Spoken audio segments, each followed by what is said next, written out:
J'attendais ce moment avec impatience. Attention, Surtout pas d'illusions. qui dois-je annoncer? L'impératrice, astrologie et tarot. Oui, j'ai entendu parler de ça. Charmée de vous connaître. Chaque semaine, chronique, Tirage de dés astrologie, boussole énergétique. interview et blind test. Bonjour, bonjour. Nous voici donc à la veille de l'équinoxe d'automne et l'impératrice et moi-même, nous sommes très heureuses de vous retrouver après notre émission du solstice d'été, au mois de juin dernier. Et on va vous proposer une guidance d'astrologie et de tarot et de tirage de cartes avec aussi une carte d'oracle pour bien vivre, déjà bien comprendre les énergies en présence au moment de l'équinoxe d'automne et donc toute la période de 3 mois qui va nous amener au solstice d'hiver. Hello l'impératrice, comment vas-tu? Super, bah, écoute, ravi de te retrouver, Nina, voilà, au bout de ces 3 mois, à la veille bientôt de l'automne. Et Donc, temps. c'est vrai qu'à l'heure où on enregistre, là maintenant, on n'a pas encore, non, la nouvelle lune ne s'est pas encore produite, hein, puisqu'elle se produit dimanche soir, hein, aux alentours de 21h53, très précisément. Et effectivement, l'équinoxe qui succède quasiment 24 heures après, le 22 septembre à 20h19, très précisément horaire de Paris, hein, bien sûr, va poursuivre finalement ces énergies de nouvelle lune. Donc, on verra ça. Je proposerais qu'on revienne rapidement sur le solstice d'été pour voir un petit peu ce qui s'est passé. Et puis, donc ensuite, on analysera cette carte de l'équinoxe. Ouais, parfait.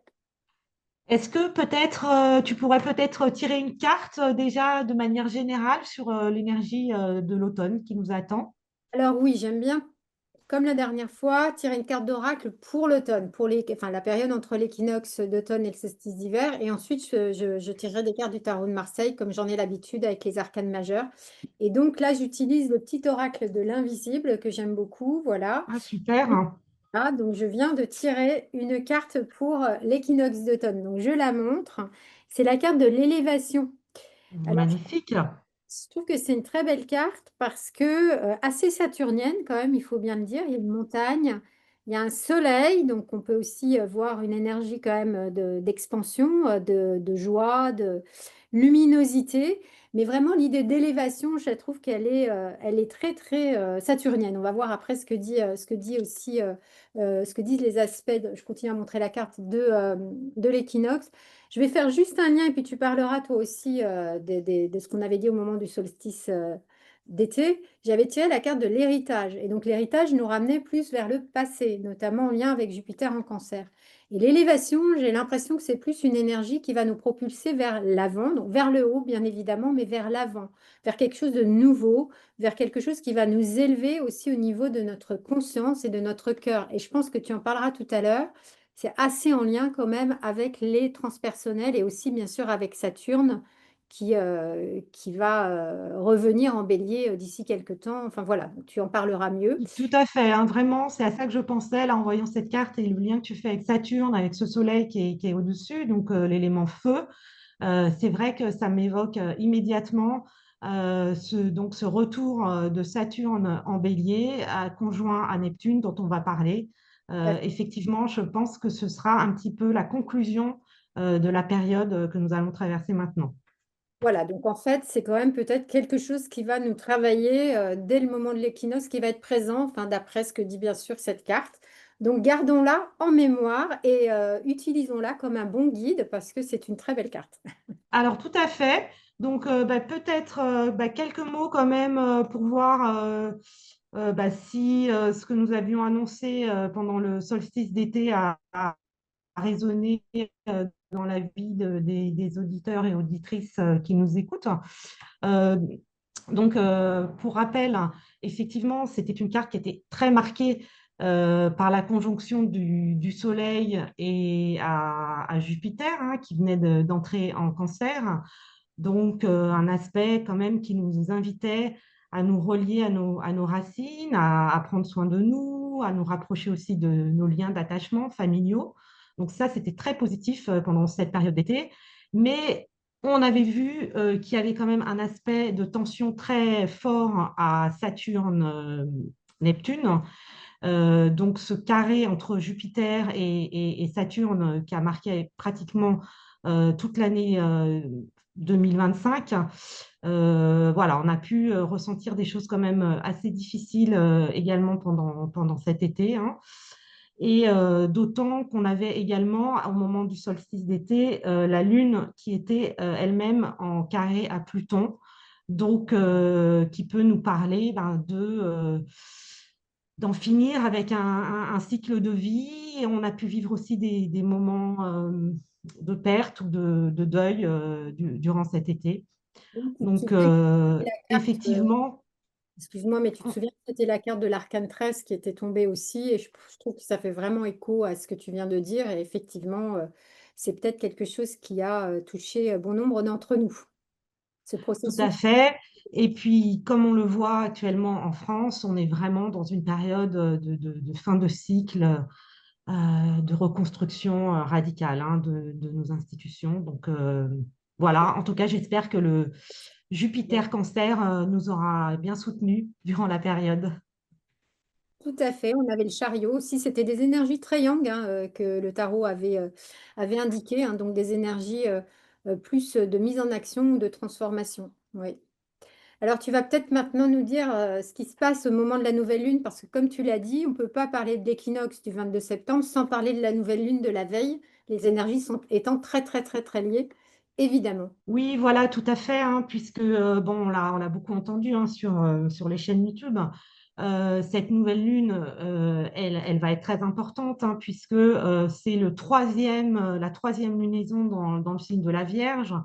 Donc là, on est vraiment sur un moment de clôture, d'autant que elle se produit aussi sous une éclipse, hein, cette fois-ci solaire et partielle, hein, puisque la nouvelle lune a lieu tout à côté des nœuds lunaires qu'on voit figurer ici. Le nœud nord, le nœud sud se trouve donc en face en Vierge. Donc on a cet œil de lynx là de la Vierge qui nous travaille depuis le 23 août et qui nous incite à nettoyer le superflu hein, dans nos vies et qui nous pose une sorte de question fondamentale. Qu'est-ce que nous ne voyons pas en fait avec toute cette saison des éclipses là. Donc ce sera la dernière également. Une carte qui nous invite hein, sur cet axe Poisson-Vierge à une réorientation et à un choix qui s'avère un petit peu indispensable pour améliorer un état de santé, que ce soit physique, matériel, hein, dans la Terre de la Vierge, dans nos vies quotidiennes, dans l'organisation de nos vies quotidiennes, de nos choix, mais tout autant que sur un plan plus psychique, j'ai envie de dire. Donc, on pourrait avoir à l'occasion de cette nouvelle lune, dans le cas où on ne prend pas conscience de cette nécessité de faire des choix, à des manifestations de maladies somatiques, par Mm. exemple. La grande différence entre cette nouvelle lune et l'équinoxe d'automne qui s'ouvre le lendemain, c'est le changement de signe de Mars, donc qui va basculer de la Balance en Scorpion. Donc, on va vraiment passer dans une énergie qui nous pousse à l'action. Après, donc, cette période de choix, de réflexion sur comment réorienter nos vies. Et il y a aussi le Donc, soleil passé dans la balance aussi, bien évidemment, puisqu'on entre dans la saison d'automne. Donc c'est voilà, tout à fait, tout à Mm. fait. On voit qu'avec cette opposition du couple luminaire Soleil-Lune à Saturne-Neptune, finalement, on va bénéficier d'une grande objectivité pour faire ce choix. Voilà. Et regarder objectivement ce qui ne marche plus. Donc ça, c'est très souligné avec Saturne en Poisson, hein, qui nous parle d'une dissolution de ce qui n'est pas solide en fait. C'est certain que ce Saturne qui revient pour la dernière fois en Poisson, ben, c'est un petit peu le point final, hein. Donc c'est vraiment le moment ou jamais de régler des vieilles blessures. On se doute qu'avec une telle énergie comme ça en opposition, ça ne va pas être une mince affaire. On peut dire dans cette carte que les planètes personnelles, hein, que ce soit Mars, qui donc ici est carré à Pluton, ou Vénus qui est carré à Uranus. Voilà, on comprend que c'est un moment nécessaire, mais pas évident à traverser. Donc, c'est intéressant de voir finalement comment on va rebondir sur les 3 mois qui arrivent. Ok. Et donc, ces énergies vont durer aussi un certain temps. Et en même temps, comme tu disais, avec l'équinoxe, il va y avoir ces grands changements, Soleil notamment et Mars. Donc, on retombe dans l'axe Balance-Bélier, hein. Puis Mars est en Scorpion, donc c'est Pluton, mais c'est aussi le Bélier. Oui, tout à fait.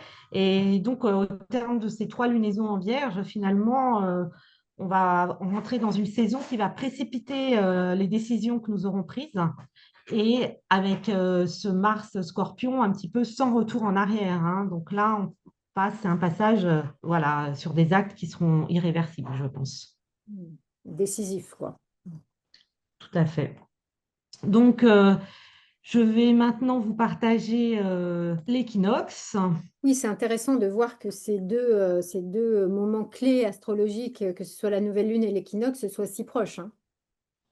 Tout à fait. Avec cette éclipse, et donc, qui dit éclipse dit ombre, dit dissimulation. Donc, le suspense ne dure pas, puisque dès le lendemain, finalement, nous avons ce que nous avons à voir, hein. Ok, super. Alors, sur cet équinoxe, j'ai envie, bon, vous savez, l'astrologie nous donne moult informations. J'ai envie de me concentrer sur 3 axes. On sera tous curieux de savoir comment ça résonne au niveau énergétique avec le tarot et avec le tirage que tu vas pouvoir faire. Donc, effectivement, l'équinoxe, donc, comme vous le savez, marque cet équilibre parfait entre les jours et les nuits, et sachant qu'avec l'automne, on entre dans une saison où les nuits seront donc plus longues que les jours. Et tout ça, bien sûr, dans l'hémisphère nord, hein. L'entrée du Soleil dans la Balance est intéressant puisque il n'est pas tout seul. Comme vous pouvez le voir, Mercure et la Lune s'y trouvent aussi. Donc, on est dans une énergie d'équilibrage, hein, qui fait vraiment le lien avec la saison en Vierge où on devait trier, classer, prioriser.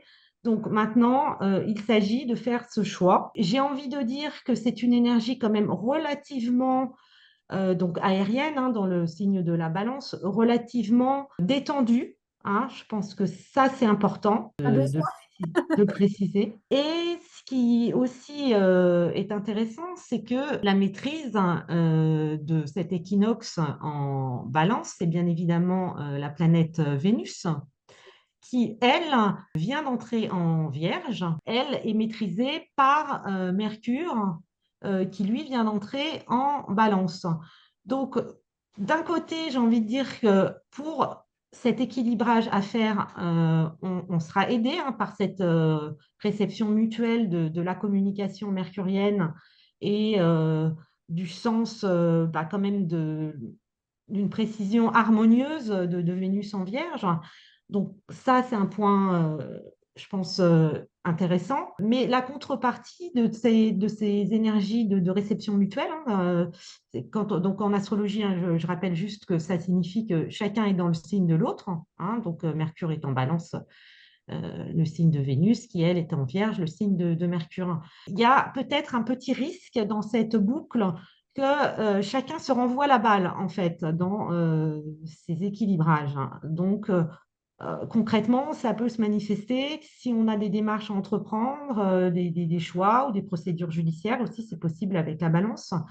Chaque instance renvoie le problème à l'autre, hein. Donc voilà, ça c'est peut-être un petit tour de passe-passe dont il faudra être vigilant. Par ailleurs, c'est intéressant de noter tout de suite que pendant cette phase d'ajustement qui aura suivi finalement ce choix qu'on va mettre en place là maintenant, on aura des grésillements sur la ligne avec le carré de Vénus à Uranus. Donc, on l'a vu se manifester dans la nouvelle lune, hein. Je vous renvoie à un article que j'ai écrit sur mon blog. Je vous mettrai le lien dans la description. Donc, ça signifie clairement qu'il faudra revoir des planifications, des plans Vénus n'aura pas toute latitude pour mettre en place ses décisions. Et par ailleurs, ça va être le deuxième aspect très fort de cette carte. Nous avons aussi Mars en Scorpion, donc qui est bien sûr une énergie d'affirmation et de confrontation, donc on va y aller, hein, ça c'est certain, euh, est à l'équinoxe en carré à Pluton, hein, donc qui est également le maître du Scorpion. Donc voilà, on peut s'attendre à ce que cette phase de transition soit quand même un peu chahutée. Alors, je ne sais pas si tu as envie de réagir déjà au niveau des énergies du tarot. J'ai bien envie de réagir d'abord parce qu'il y a quand même un amas en balance qui est intéressant. Ce que tu disais sur la réception mutuelle, c'est intéressant avec le côté un peu tergiversation, peut-être lenteur des choses qui se mettent en place. Et à l'inverse, il y aura le Mars en Scorpion. Donc peut-être que comme l'équinoxe est un moment où on voit émerger un signe cardinal, hein, la balance est un signe qui permet d'entrer dans un nouveau cycle qui est celui de l'automne, peut-être qu'on peut avec le tarot, voir comment vivre ces énergies balance, parce que tu disais qu'elles étaient soutenantes, elles nous apportent un peu de détente, mais en même temps, il y a d'autres énergies beaucoup plus confrontantes en face. Donc, comment peut-être être soutenu Exactement. par les qualités de ce signe cardinal. Donc, c'est peut-être ça que j'ai envie de demander au tarot. Les énergies balance, comment peuvent-elles nous soutenir pendant cet équinoxe? Et hop, je tire une carte et on a l'ermite. Alors, peut-être que tu peux remontrer la caméra sur la carte, si tu veux bien. Voilà. Donc l'ermite, c'est une carte quand même qui nous demande de revenir à nous-mêmes. Alors que la balance est un signe d'air qui permet de sociabiliser beaucoup. Je pense que l'ermite nous invite quand même à être très solidaire de nous-mêmes, tu vois, à ne pas non plus trop s'éparpiller dans le relationnel. Je pense que la période va être, comme tu disais, aussi confrontante avec des actions, j'ai envie de dire, décisives, radicales, comme tu disais, sans retour en arrière. Et ça peut être avec Uranus qui est en carré à Vénus un peu bouleversant, quoi, un peu difficile à vivre. C'est pas forcément un choix mûri de longue date, quoi, j'ai envie de dire. Et l'ermite, qu'est-ce qu'il nous dit? D'aller regarder en soi, de mettre la lumière, de trouver des moments de calme en soi, de faire une forme de prendre du temps d'introspection. Je dirais que voilà, l'ermite en lien avec la balance. Il ne faut pas oublier que la balance est aussi maîtrisée par Saturne et que pour moi, l'ermite est une carte qui est quand même très saturnienne dans le sens je prends la responsabilité de ma vie, je suis fidèle à l'engagement que j'ai avec moi-même. Donc, il y a cette idée-là, je dirais quand même, avec cette période de l'équinoxe, de vraiment prendre soin de nous dans notre structure, quoi, tu vois, vraiment. Et attention à l'éparpillement communication, relation de la balance, qui est en même temps, comme tu disais, peut-être très sympa, détendu, etc. Là, on a le côté plus, je dirais, saturnien de la balance qui ressort. On va voir après ce que disent les autres cartes et ce que dit aussi l'astrologie à travers ton prisme.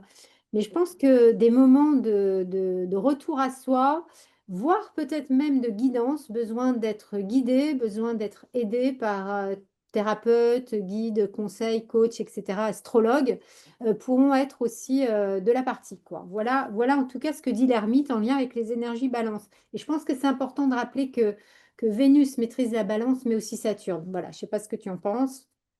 Mais tout à fait, tout à fait. Merci de ce rappel. Effectivement, faut savoir que Saturne est exalté dans le signe de la Balance et qu'on peut dire que c'est la version la plus souple et agréable de Saturne. On a voilà, pour ceux qui ont Saturne en Balance dans leur thème natal, je pense que ils auront plus de facilité qu'un Saturne bélier, par exemple, à intégrer finalement les formes de limitation et de sagesse. Et ce qui rebondit très bien avec l'équilibre énergétique d'une balance. Tout à fait, et tu vois que ça rappelle, je montre les deux cartes, quand même l'idée d'élévation, c'est quand même très saturnien, et je pense qu'il y a un côté un peu aride, mais le sens des responsabilités et de l'engagement que nous invite à vivre Saturne va être présent là pendant cette période, puisque voilà, Saturne, l'élévation, c'est une carte qui est très très en lien avec l'ermite, quoi. Hein, et donc Tout à avec fait. une balance un peu sage, qui sait à la fois être en lien avec l'autre, mais d'abord avec elle-même. donc avec soi-même. Tout à fait. Et d'ailleurs, bien sûr, on voit que dans la mesure où le- l'équinoxe succède à la nouvelle lune, le Soleil n'est pas très éloigné de son opposition à Saturne, hein. Alors, bien sûr, Saturne est revenu en Poisson, euh, mais cet aspect-là que souligne cette énergie de l'ermite sera particulièrement vrai quand Saturne va de nouveau entrer en Bélier, hein. Donc ça, c'est le 14 février, donc on sera au-delà de la période d'automne, mais finalement, on a déjà dans cette carte tout, ce potentiel énergétique. Alors, pour le deuxième axe dont j'ai un petit peu parlé au début, significatif de cette nouvelle énergie d'automne, c'est donc le passage de Mars en Scorpion.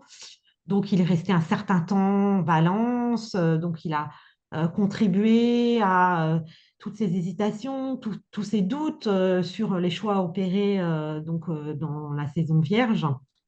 Donc là, on peut dire que c'est terminé, hein, cette phase de tergiversation a pris fin. Et ce qu'il faut dire, donc, bien sûr, c'est que Mars est en domicile, hein, dans le signe du Scorpion, hein, comme dans le signe du Bélier. Alors, c'est vrai qu'ici, c'est un signe d'eau, mais on sait que l'eau du Scorpion est l'eau des profondeurs, avec tout ce qu'elle peut cacher de refoulé, d'agressivité, de colère. Et surtout, ce qui me semble intéressant, c'est que ça nous annonce, enfin, c'est confirmé par la prochaine pleine lune qui va se produire 15 jours après l'équinoxe d'automne, donc le 7 octobre exactement, dans le Bélier. Donc, cette pleine lune sera donc sur l'axe Bélier-Balance. Donc, on est vraiment en plein dedans pour revenir à cette balance d'énergie entre s'affirmer, mais tout en sachant respecter un certain équilibre, une certaine écoute de l'autre. Tout à Et fait. ce que je trouve intéressant aussi à mettre en relation, c'est bien sûr la conjonction historique de Saturne à Neptune dans le signe du Bélier, hein. Donc, on retrouve de nouveau cet axe. Donc, conjonction qui va se produire très précisément le 20 février 2026. Et du coup, on renoue avec cette carte que tu as tirée de l'élévation qui va être cette fois-ci une entrée dans un nouveau cycle, vraiment la fin de 30 ans, hein, puisque Saturne met 30 ans à traverser le zodiaque, euh, de fondations, hein, qui vont maintenant se réinitialiser totalement. Et que penses-tu donc aussi parce que moi, ça me donne envie de tirer aussi une carte pour ce Mars en Scorpion, qui est tellement à l'opposé des énergies balance. Et que penses-tu justement de ce carré à Pluton? Parce que Pluton, comme tu le disais, est le maître aussi du Scorpion, en Verseau. Donc voilà, c'est des énergies de fixe. En plus, c'est pas les signes les plus faciles à vivre, j'ai envie de dire, en termes d'acceptation des changements. Voilà, qu'est-ce que tu peux en dire un mot? Et peut-être que je pourrais tirer du coup une carte pour illustrer cet aspect-là. Alors, bah oui, effectivement, hein, on est dans la croix des signes dits fixes, hein, Scorpion, Verseau, Taureau et Lion. Euh, Ce que je pourrais dire, c'est qu'effectivement, c'est une énergie extrêmement confrontante, hein, qui pourrait laisser présager des coups de bâton assez sévères, pour employer une formule un peu, un euphémisme. Maintenant, ce que j'ai dit dans la nouvelle lune, c'est que ce carré va vite se défaire, hein, parce que Mars est quand même une planète assez rapide. de la même façon que le carré de Vénus à Uranus. Voilà, d'ici 15 jours, ça sera déjà derrière nous. Donc, pour moi, euh, c'est plutôt une sorte d'alerte, hein, d'alerte sur la responsabilité que nous avons dans la mise en place de cette action et de ce choix qui va complètement réorganiser nos existences à l'échelle individuelle et collective. Ok, ok, ok. Bon, bah écoute, j'ai quand même envie de voir ce que le tarot nous dit pour effectivement, je pense que c'est malgré tout, ce sera une énergie soutenante. Je pense qu'on a besoin de cette force-là parce que c'est un Mars, contrairement à Mars en bélier qui peut être aussi très confrontant et belliqueux, c'est un Mars aussi qui nous permet d'aller dans nos profondeurs et de nous transformer de manière là aussi radicale. Hein, qu'est-ce que tu en penses si je demandais un petit peu au tarot ce qu'il pense lui-même de ce Mars en Scorpion? Ouais, de ce passage à l'action. Voilà, est-ce que pour lui, Passage à c'est quelque l'action, chose? voilà, au soutien de ce Mars qui a du courage, quoi, on va dire. Voilà, qui a plus que du courage, qui va, quoi, qui va au front. Eh ben, écoute, on a une carte qui est quand même assez uranienne. Je veux bien que tu remettes le focus dessus. C'est le mat, hein, donc le fou, le mat, c'est une carte. Bah, peut-être que justement cette mise en action grâce au feu des profondeurs, à l'eau corrosive du Mars en Scorpion, va nous permettre de nous libérer et d'avancer, tu vois. Parce que moi, ce que j'aime dans l'énergie du mat, c'est que bah, c'est cette liberté, c'est le fait de se mettre en marche, vraiment d'avancer Tout à en fait. étant ancré, c'est-à-dire que le mat, il a son bâton de pèlerin, il n'est pas en train de planer à 100 000, mais il avance, il a une espèce d'énergie de vie de dingue, et je pense que ça, on peut le retrouver aussi avec le Mars en Scorpion, qui est un Mars aussi un peu comme le phénix, tu sais, qui renaît de ses cendres, quelque chose de très résilient, de trouver une force là, qui va nous donner après un élan pour avancer. Et le mat, il faut pas oublier que pour moi, ou le fou, c'est quand même aussi en lien à l'énergie d'Uranus, qui est une énergie d'air, comme le signe de la balance. Et Mm, l'air mm, mm. permet quand même, je dirais, une espèce d'ouverture, met de l'espace dans nos vies, nous permet de relationner aussi, nous permet de mettre de la légèreté aussi, parce qu'on en aura peut-être besoin. Je pense que je pense que ça va être un moment qui va nous permettre de nous propulser vers l'avant. Et tu vois, on a vers l'avant, on a vers le haut. Effectivement, il va y avoir des mouvements transformateurs, mais pour le bien, j'ai envie de dire. Enfin, pour aller vers quelque chose c'est pas de la stagnation, c'est pas de la régression, c'est vraiment pour aller, comme tu disais, aussi vers le nouveau. Hein, parce que au-dessus de cette carte de l'élévation, on a le petit soleil. Et tu parlais de Saturne conjoint à Neptune en bélier le 20 février, mais bah oui, le bélier, c'est quand même le signe qui initie les zodiaques. Hein, c'est un signe de feu, hein, c'est un signe d'action, donc un recommencement, comme tu disais, complètement, quoi. Donc je Mais pense tout à fait. qu'on va être À très vrai dire, ça me fait penser à deux choses. Euh, D'une part, euh, le fou, bah, effectivement, ça confirme cette idée de réorientation. oui. Voilà. Quand même dans un climat relativement insécurisé. Voilà, il y a une forme d'insécurité, hein, qu'on pouvait lier à ce Mars carré Pluton et Vénus carré Uranus. Mais d'un autre côté, je trouve que c'est un excellent lien pour le dernier axe que j'ai repéré dans cette carte. Oui. Euh, donc, le fou nous demande quand même de lâcher prise finalement sur Oui. nos planifications, sur notre GPS, où on est sûr de partir d'un point et d'arriver à un autre point. Bah, non, c'est pas comme ça que va se produire cette bascule dans un nouveau chapitre, hein, dans un nouvel acte de civilisation, j'ai presque envie de dire. Et là, donc voilà, ça boucle avec la troisième chose que j'avais envie de dire sur cette carte. Euh, donc d'un côté, on a, alors ça, on en a beaucoup parlé déjà au solstice d'été, on a ce fameux triangle entre les planètes transsaturniennes, euh, enfin d'ailleurs pas triangle, Pluton, trigone à Uranus, et qui sera donc en sextile avec la conjonction Saturne-Neptune. Donc, cette configuration donc, qui mixe les énergies à la fois d'air et de feu, hein, pour reprendre ce que tu disais sur le mât. Et ce sont des énergies transsaturniennes. Qu'est-ce que ça signifie? Elles ont une valeur transpersonnelle. C'est-à-dire que là, on n'est plus à l'échelle individuelle, volontariste. J'ai bien réfléchi à un choix, je prends cette direction et je vais atteindre mes objectifs. Non, c'est pas comme ça du tout que ça se présente. Ce sont des forces très puissantes. On voit qui nous dépassent, voilà, qui relèvent d'une marche du monde, voilà, que nous ignorons au final. On constate, hein, on observe qu'au moment de l'équinoxe, toutes ces planètes transpersonnelles sont rétrogrades.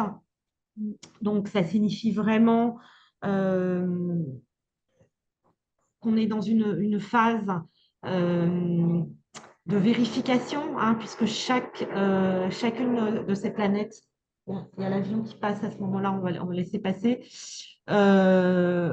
va faire chacune un retour en arrière, donc bon, sauf Pluton qui reste en Verseau.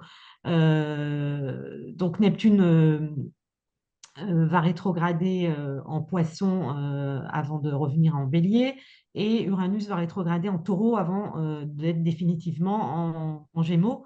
Donc on voit bien là qu'il se passe des choses qu'on pressent, avec parfois quelques inquiétudes, mais je pense que voilà, il y a un plan qui nous dépasse, qui est en train de s'affiner pendant cet équinoxe. Donc, première chose. Et deuxième force, voilà, à laquelle il faut se laisser porter, enfin se confier, se laisser porter à l'image du mât, c'est donc Jupiter, donc qui est toujours en Cancer, hein, donc ici bien, qui est bien direct, qui forme, alors je ne l'ai pas mis sur la carte, qui forme une relation de trigone au nœud nord, hein, en Poisson. Donc le nœud nord figurant notre destinée individuelle et collective.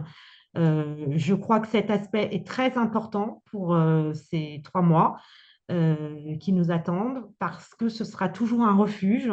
Alors on est toujours, hein, sur des liens d'attachement, sur nos racines, et pouvoir nous appuyer sur cet espace sécurisant pour le coup, et auquel on peut faire confiance, quoi, sans chercher à prendre le contrôle sur la marche de nos existences.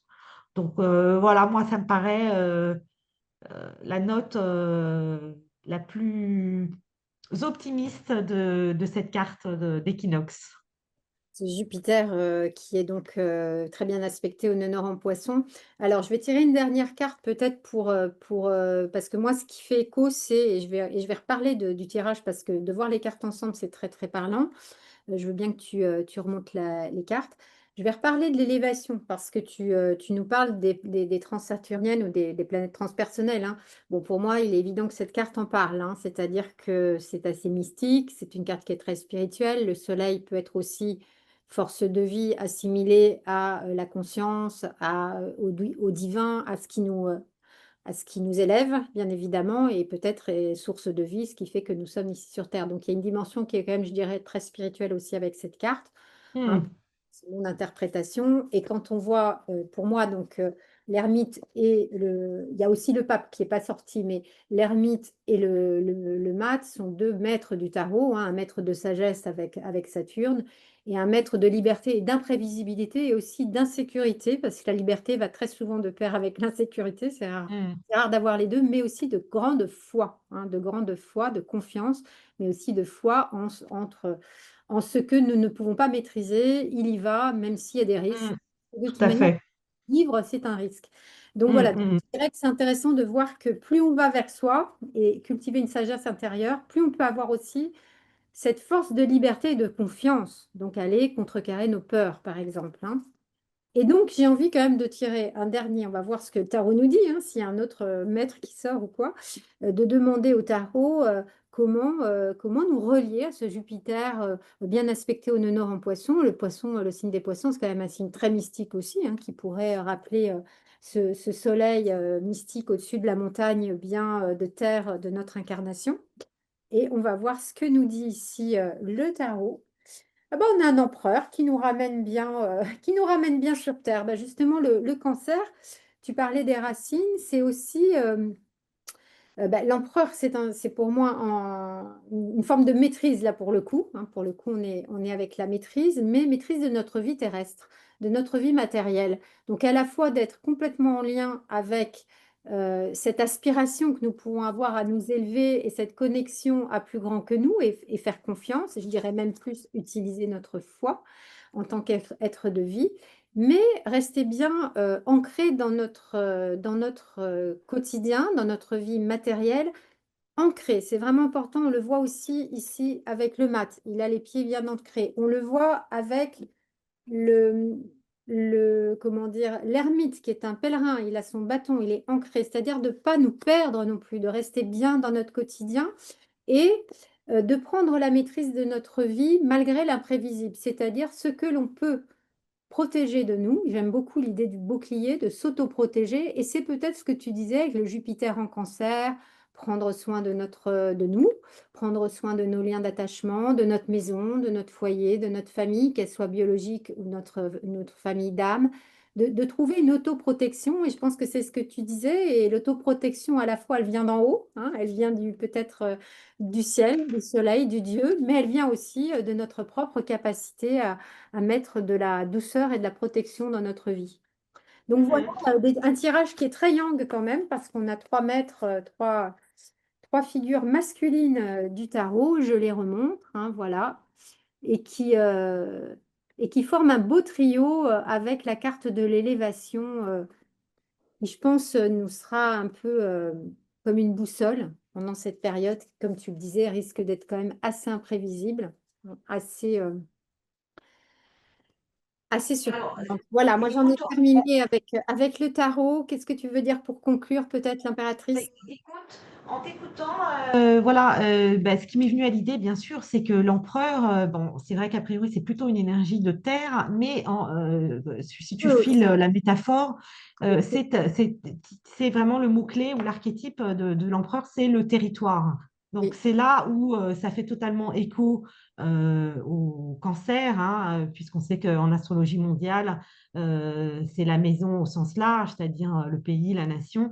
Et on sait qu'il y a beaucoup de débats sur ces questions en ce moment. Mais moi, je dirais que cet empereur, pour moi, fait écho comme un territoire intérieur. Voilà. De pouvoir se sécuriser dans ce territoire intérieur et de se laisser porter, hein, par sa douceur lunaire et maternelle. Donc ça, c'est la première chose qui me vient. Et finalement, quand je vois l'ensemble des cartes que tu as tirées pour cette carte, ce qui me frappe, c'est qu'effectivement, on entre dans des énergies plutôt très masculines, hein, oui. donc avec les énergies d'air, hein, qui sont des énergies masculines, que ce soit la balance, ou le verseau ou le gémeaux, hein, qui vont être particulièrement mobilisés en 2026, ou bien sûr les énergies de feu. Voilà, parce que euh, l'empereur peut être aussi assimilé, selon moi, par exemple, bah, au chef, hein, donc le bélier, hein, donc le feu hein, aussi, quoi, si tu veux. C'est notre feu intérieur, tu disais la terre intérieure, mais c'est aussi cette mise en route, mise en action dont tu parlais, le Mars en Scorpion. Et c'est comment aussi on a cette maîtrise de notre feu intérieur pour avancer dans l'existence, hein, pour mettre le feu du mat, l'air du mat en route, quoi. Donc c'est très yang, en effet. Ouais, ouais, très, très yang. Oui, tout à fait. Et puis, bah, si on va plus loin, peut-être c'est une invitation aussi à réconcilier ou à sortir de la dualité entre l'énergie bélier dans laquelle on va rentrer avec la conjonction Saturne-Neptune à Jupiter en cancer, hein, puisqu'on sait qu'il y a un lien de tension entre le cancer et le bélier, entre ces deux signes cardinaux. Donc voilà, comment concilier bah, ce sentiment d'attachement, d'amour à ce qui nous, à ce qui nous a constitué, notre histoire, avec le démarrage vers une nouvelle direction. Voilà, ce serait un petit peu ma conclusion. Oui, bon, bah, écoute, on va juste se dire au revoir si tu peux remontrer nos bobines. Voilà. Donc, bah, je pense qu'il va y avoir plein de choses hein, pendant cet équinoxe. Ce que tu as décrit est absolument clair et riche. Et je trouve que les cartes du tarot que je vais aussi prendre en photo et mettre sur les réseaux, etc., les cartes sont vraiment très, très parlantes. C'est, je pense, voilà, le moment de se relier à notre force intérieure aussi. Tout à fait, c'est joli mot, mot de la fin. Eh Voilà. bien, écoute, au plaisir de se retrouver pour la Nouvel prochaine. épisode. Très bien. Au revoir l'impératrice et chers auditeurs et auditrices. À tout bientôt sur le chemin de l'astrologie et du tarot. Voilà, n'hésitez pas à poster vos commentaires si vous avez des questions, des compléments. Au Absolument. revoir, à Au revoir. bientôt.